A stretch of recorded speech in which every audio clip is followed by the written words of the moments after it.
the progress of my mural for this week, you guys. So I have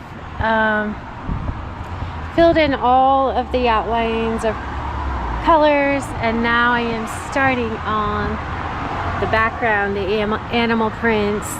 And in this corner you can see I've started doing the outlines just to see what it'll look like when it's finished. So I'm really happy with it now. It's really fun to go in and put the outlines because it feels really, it makes it look like it's done. But I've got a long way to go. This is only one corner and I've got the whole rest of it to do, but it really looks like it's coming along.